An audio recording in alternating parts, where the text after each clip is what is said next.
Vamos lá então, vamos dar início. Então vamos nos preparar para esse encontro com o Pai, como nós sempre fazemos. Então feche os olhos um pouquinho, incline a cabeça nesse gesto tão bonito de obediência ao Pai. Nós nos reunimos porque nós precisamos dele, necessitamos dele na nossa caminhada, né? E pedimos o auxílio dele, né, para que ele nos oriente essa noite. Então, com muita humildade, vamos nos colocar, né, perante ele de uma forma simples, humilde. E, como todos nós sabemos, somos muito pequenos, né? Então, perto da grandeza imensa do nosso Pai, vamos nos colocar, né, na nossa pequenez. Pode fechar um pouquinho o microfone, Rosa?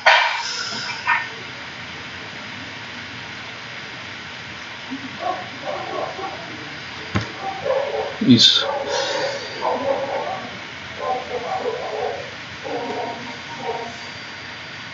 Eu convido ele a entrar, a fazer morada em cada um de nós. Morada definitiva, que ele possa nos preencher totalmente, inteiramente.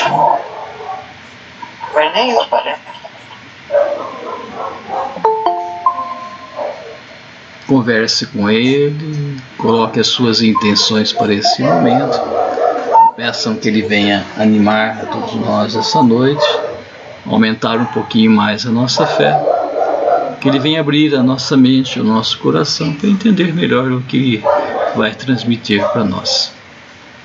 Peçam a paz, a saúde para cada um de nós e para a nossa família. Em especial, vamos rezar pela paz no mundo inteiro, pela conversão da humanidade.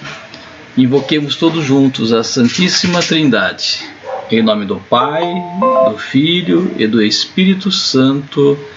Amém. Boa noite, Mário, seja bem-vindo. Então vamos rezar todos juntos.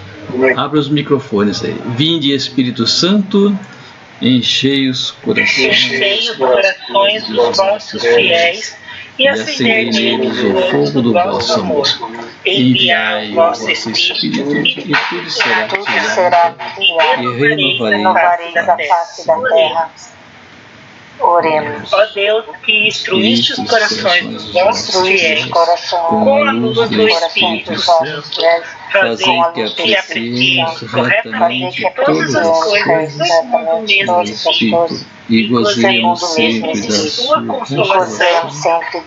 Cristo nosso Senhor.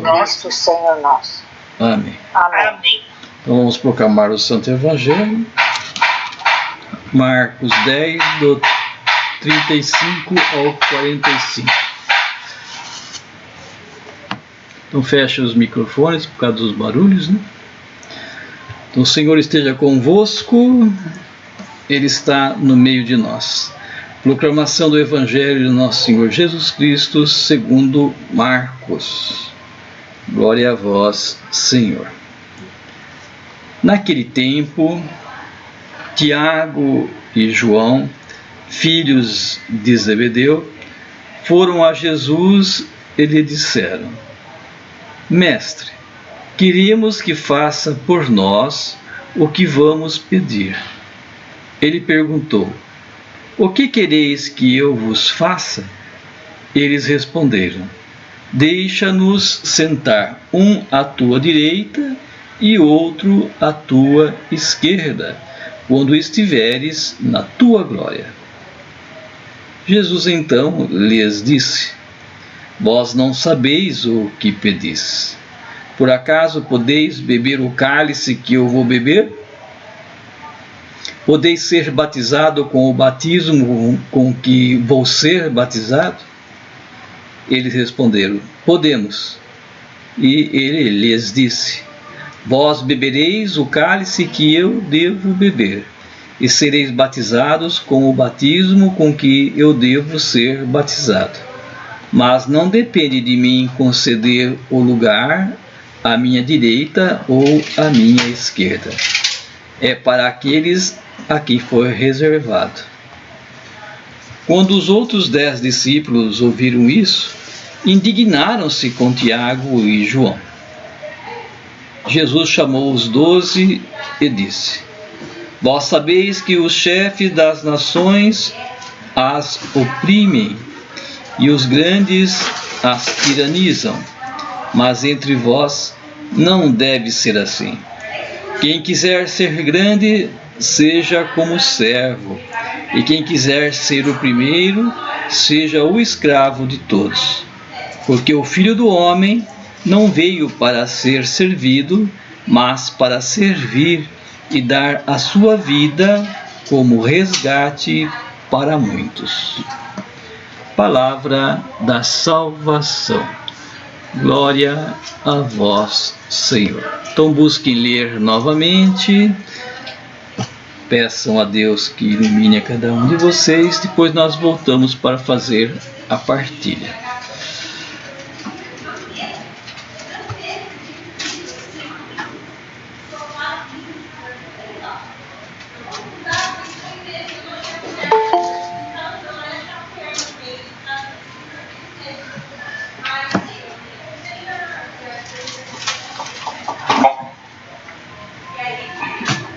Estão pensando, ó. Já deu? Tá todo mundo olhando. Já tirou o som, velho. É muito alto. A gente tá lendo, tá? Qual que Já é o... estamos lendo. É Marcos Marcos. 10,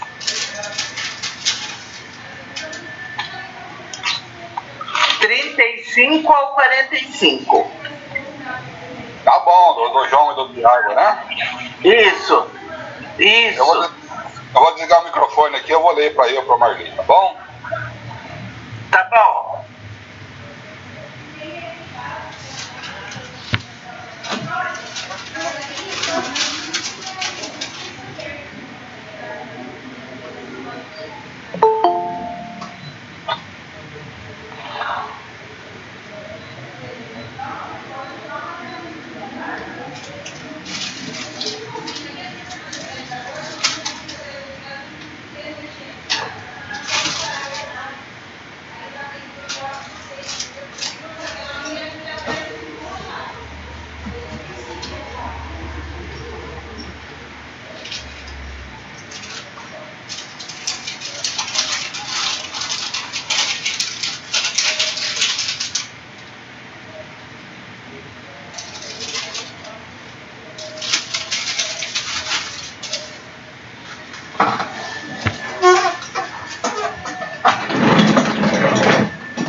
Pronto, gente.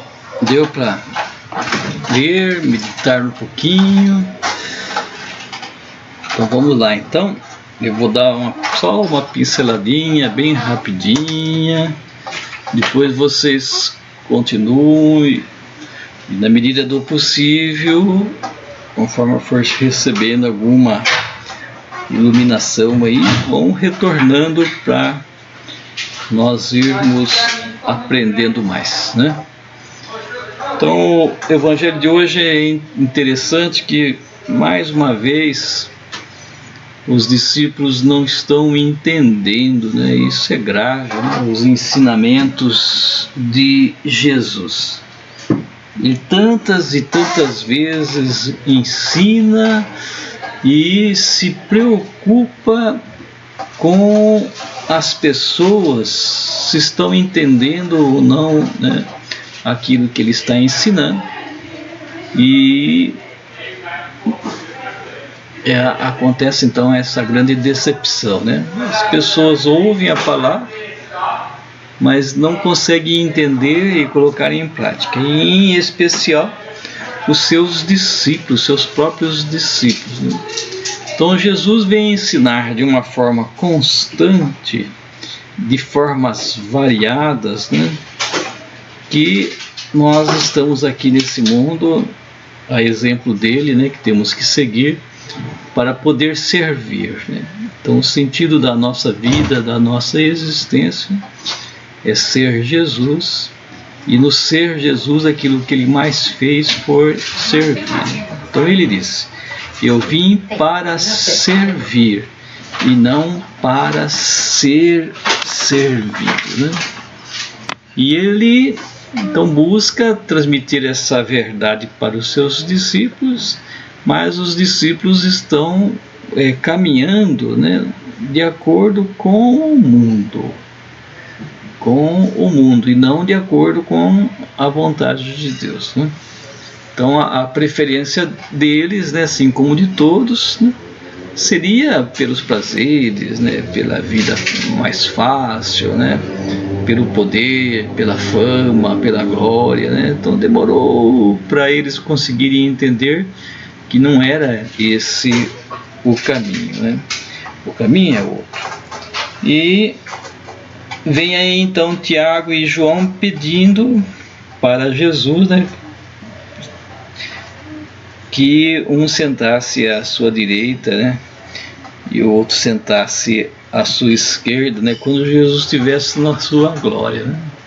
Olha que interessante, eles estavam imaginando como Jesus fosse um Moisés, um líder, né, que iria liderar o povo e tirar o povo aí dessa escravidão, né? Ia ser como se fosse um general, né? Uma pessoa que vai na frente, que lidera o povo e livra-o da escravidão, né? E não é por aí, né? Então o ensinamento de Jesus é outro e eles não conseguem assimilar e entender, né?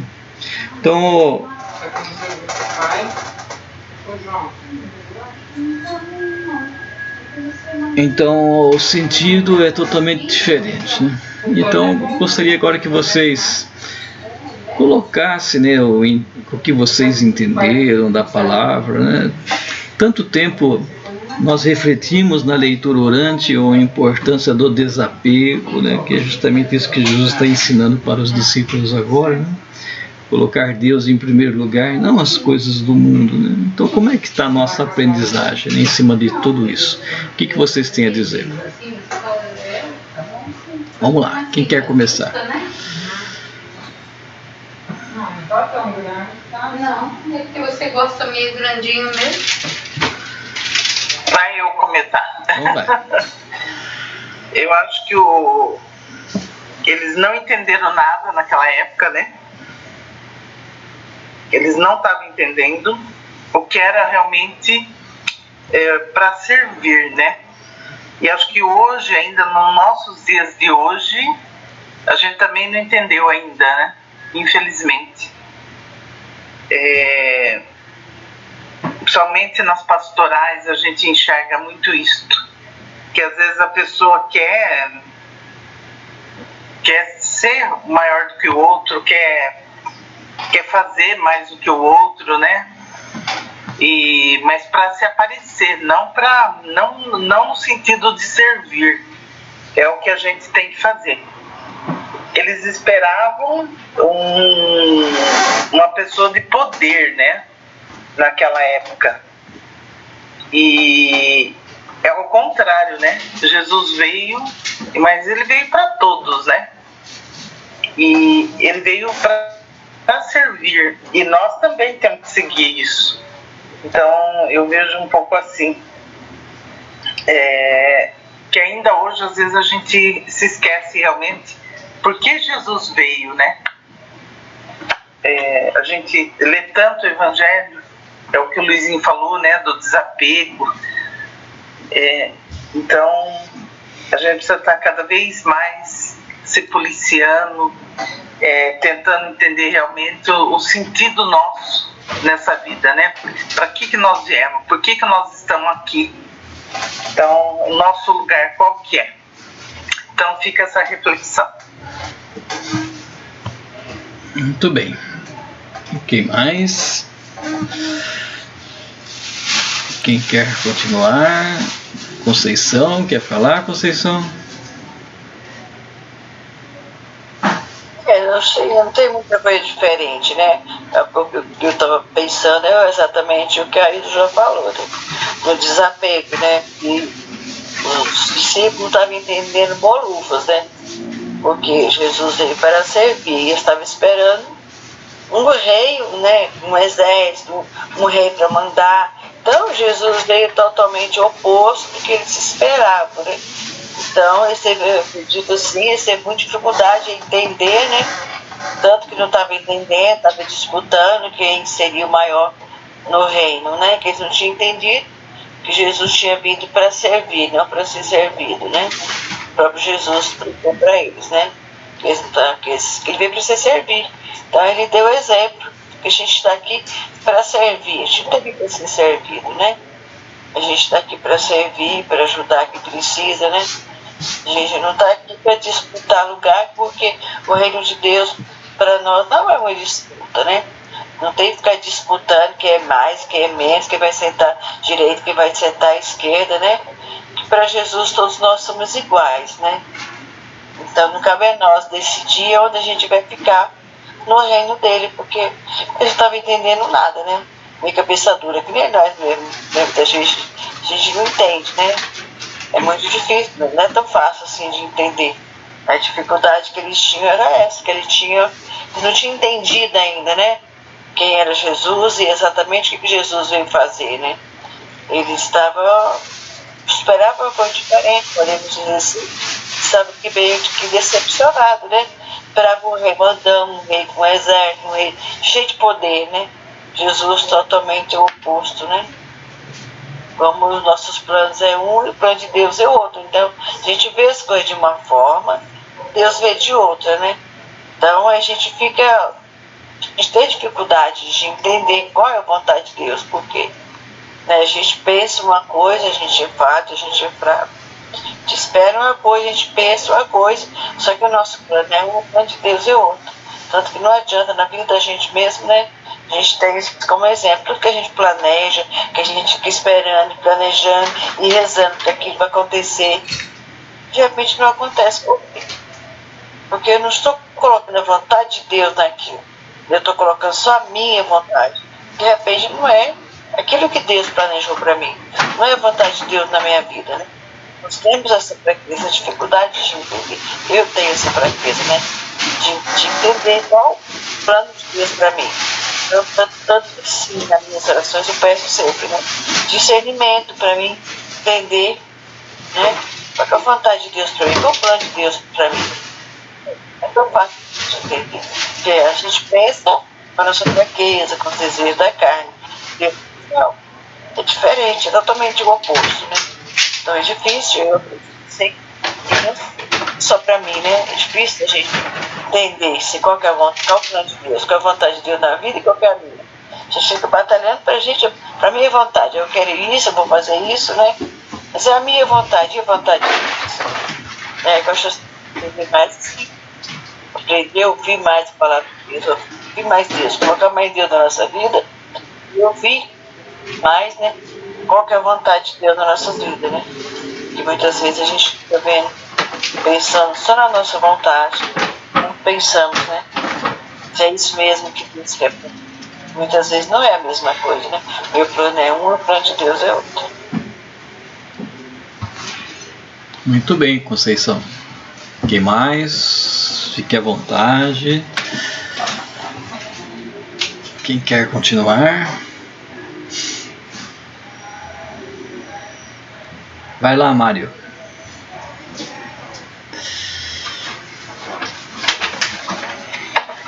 Cadê a Rosa? Não veio hoje? Não veio. A Rosa acho que está com a mãe dela lá, padre.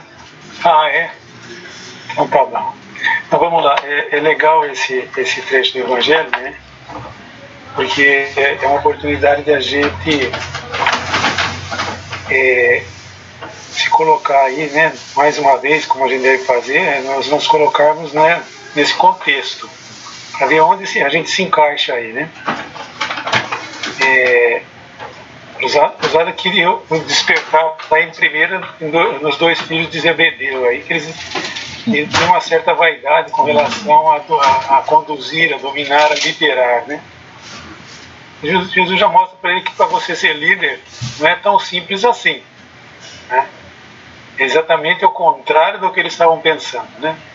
Aquele que quer ser o maior tem que ser o menor, tem que se colocar a serviço de todos, né? Grosso modo é isso, né? E é assim, Jesus deixa claro também ali, né, que dentre eles não deve haver privilégio, né? Eles entender a liderança como privilegiado, não se colocar numa posição superior, não existe, né? Não é privilégio nenhum, né? Aí é importante trabalhar a questão entre amor e vaidade. O livro do Eclesiastes, ele abre assim, né? Vaidade das vaidades, tudo é vaidade. Ou seja, nós temos um forte impulso a exercitar, nós somos sensíveis à vaidade, né?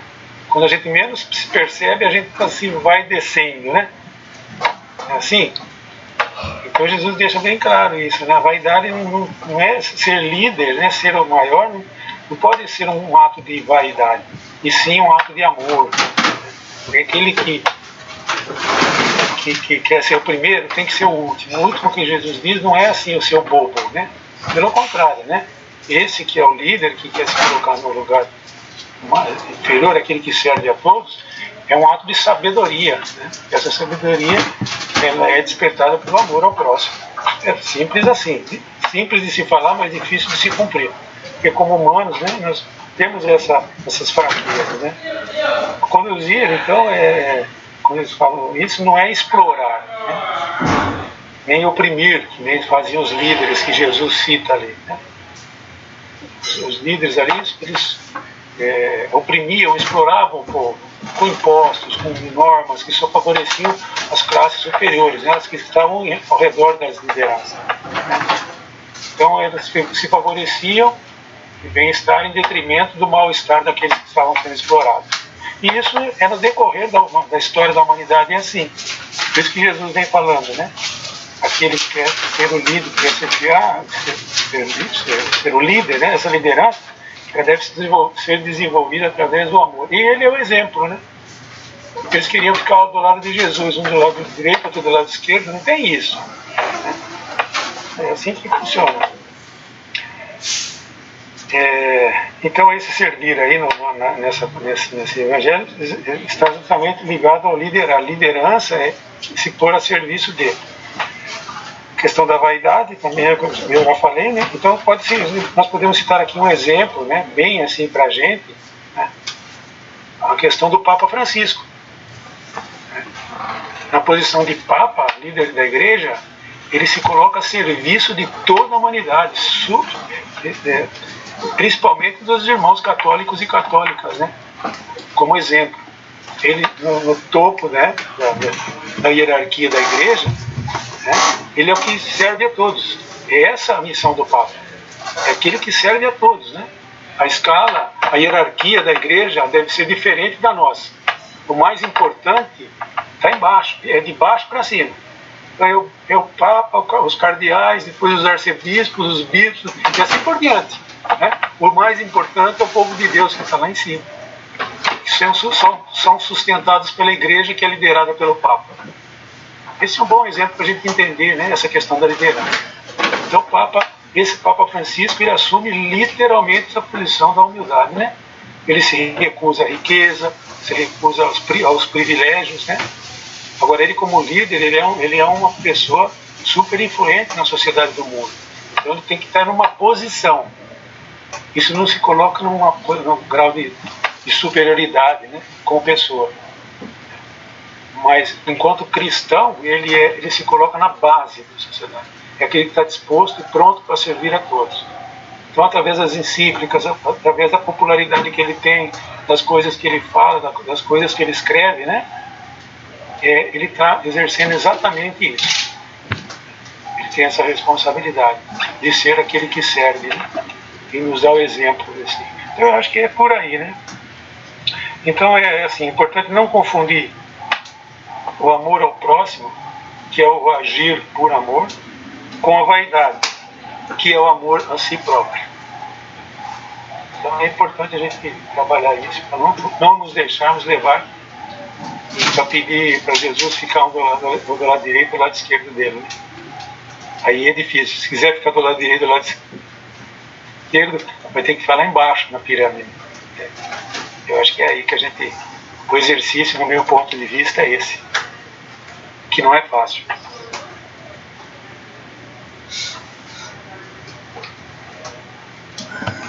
Muito bem, Mário.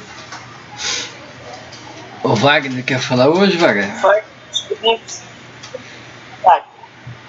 quer escutar hoje? Onde você está? Você está no carro? Estou. Acabei de chegar aqui. Ah, tá bom. Mas eu vim escutando vocês. Então tá bom.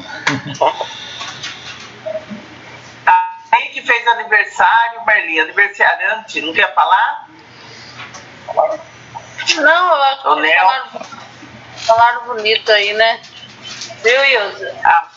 Oi. Você, a gente é assim, que nem o Mário falou do Papa, né? A turma critica o Papa. Critica a atitude que ele toma, né? Muitas atitudes que ele toma.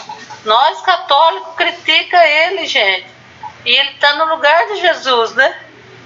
Olha como que a gente é, né? Imagina Jesus lá no... Como que a gente está errado, né? É isso aí. Eu queria falar do franciscano, que foi São Benedito, né? O negro. E ele entrou, trabalhava na cozinha, todo mundo sabe a história, né? Ele foi escolhido para ser chefe do convento. Aí ele liderava todo mundo lá, e quando ele saiu do cargo dele, ele voltou para a cozinha para servir os outros. Esse aí aprendeu, né? Achei bonito que é o que Jesus pede para a gente servir, né? E ser o escravo, ajudar todo mundo. A questão dele ele fazia. Esse seguiu os passos de Francisco, né, Nelson? Que seguiu os passos de Jesus, né? Muito bem. Muito bem.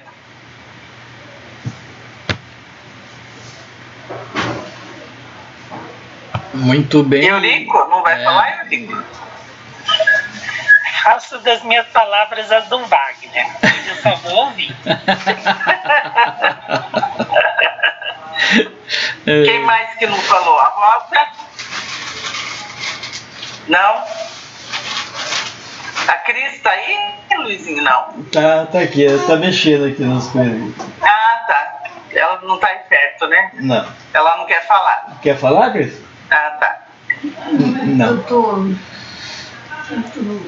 concentrada aqui. Então, mais alguma coisa que alguém queira comentar? Fique à vontade.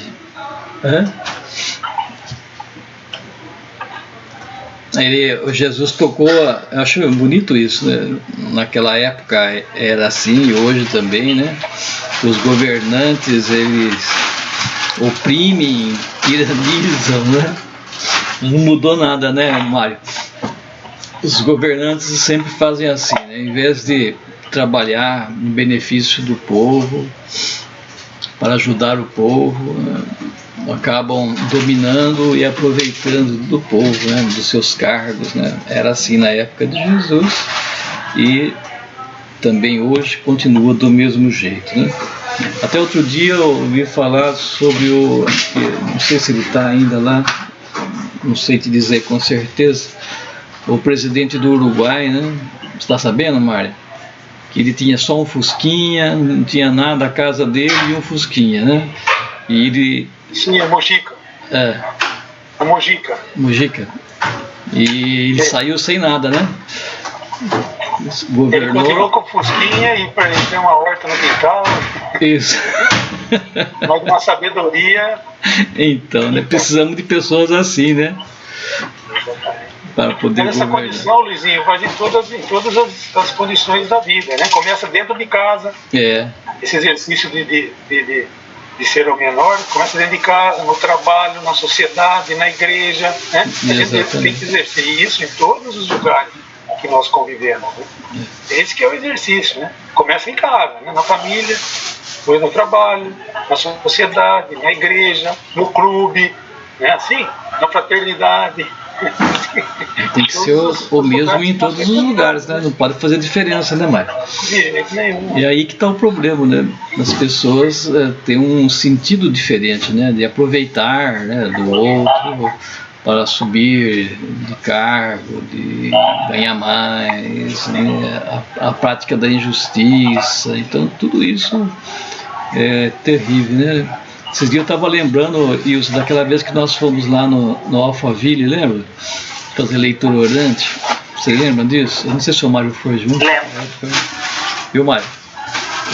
Entrou um senhor lá para participar conosco, terno, gravata, tudo bonitinho, né? Ele ficou lá ouvindo a gente lá, né? Eu achei bonito porque ele achou um tempo para ir lá também, né? E quando chegou no finalzinho, ele me chamou num canto e falou assim: olha, eu agradeço muito por vocês terem vindo aqui, tudo isso que vocês colocaram, que é a ordem que foi lá, né? O nosso grupo que foi lá, né? E ele falou: mas na segunda-feira, quando eu vou voltar lá no meu escritório, eu não vou poder fazer nada disso que vocês falaram, né? Eu não consigo praticar isso no meu serviço. Tudo isso que vocês colocaram aqui agora é impossível de eu praticar no meu serviço, né? Bati nos ombros dele e falou: que pena, né? Que pena. Que pena, porque ele não consegue usar, né, os ensinamentos, justamente isso que está sendo colocado hoje aqui, né? Talvez, não sei o que aconteceu, a prática da injustiça, talvez, não sei. E não consegue colocar em prática o que Jesus ensina. Então, para ele e para tantos outros, né, acontece isso, né? Não consegue realmente fazer o caminho, né? O caminho que Jesus ensina. Era assim na época de Jesus com tantos outros, né? Nós vimos esses dias aí o jovem rico, tá lembrado, né? Que também não conseguiu seguir por causa dos bens que ele tinha. Nicodemos, né? Que Jesus conversou com ele e ele também não conseguiu largar as suas posses para seguir Jesus, né? E tantos outros, e hoje somos nós aqui, né? E ficamos presos aí nas coisas do mundo, não conseguimos dizer não a tudo isso, e nosso caminhar aí é medíocre, né? Caminho que Jesus ensinou, caminhamos na mediocridade, né? Isso quando não for na hipocrisia, né? Como Jesus próprio falava, né? Quando nós nos mostramos de um jeito e na verdade é outro, né? Então tudo isso temos que analisar A única coisa que realmente faz a gente prosseguir é a graça de Deus, né? Porque nós não somos salvos pelo que nós fazemos, mas pela graça do Pai, né? Então esse é o conforto que nós temos, né? Nos consola de tantos erros que nós cometemos, né? Que Ele vai aos poucos nos ensinando, e com a graça de Deus, né, nós vamos crescendo devagarzinho, tá certo? Tá bom, Ilza? Mais alguma coisa, Mário? Fique à vontade, vocês querem completar? Né? Então, tá bom. Então vamos agradecer a Deus por esse momento, por tudo aquilo que Ele colocou para nós hoje, nessa noite, né? Dizendo todos juntos, obrigado, Senhor. Pai nosso, que estais no céu, santificado seja o vosso nome. Venha a nós o vosso reino, seja feita a vossa vontade, assim na terra como no céu. O pão nosso a cada dia nos dai hoje, perdoai as nossas ofensas, assim como nós perdoamos a quem nos tem ofendido, e não nos deixeis cair em tentação, mas livrai-nos do mal. Amém. Ave Maria, cheia de graça, o Senhor é convosco. Bendita sois vós entre as mulheres, bendito é o fruto do vosso ventre, Jesus. Santa Maria, Mãe de Deus, rogai por nós, pecadores, agora e na hora de nossa morte. Amém. Amém. Santo anjo do Senhor, meu zeloso guardador, se a ti me confiou a piedade divina, sempre me rege, me guarda, me governa, me ilumina. Amém. Então vamos pedir a bênção de Deus sobre cada um de nós, né, sobre a nossa família, a nossa fraternidade. Então, como sempre fazemos, pense em alguém que esteja necessitando dessa bênção, uma pessoa que está perdida aí, talvez nos vícios, uma família que esteja com dificuldade, alguém que esteja doente, alguém que já partiu, né, em especial lembrando do seu Arnaldo, né? Que Deus possa tocá-lo nesse momento. O Senhor esteja convosco, Ele está no meio de nós. Pela intercessão de nossa Mãe querida, Nossa Senhora Aparecida, abençoe-vos Deus Todo-Poderoso, em nome do Pai, do Filho e do Espírito Santo. Amém.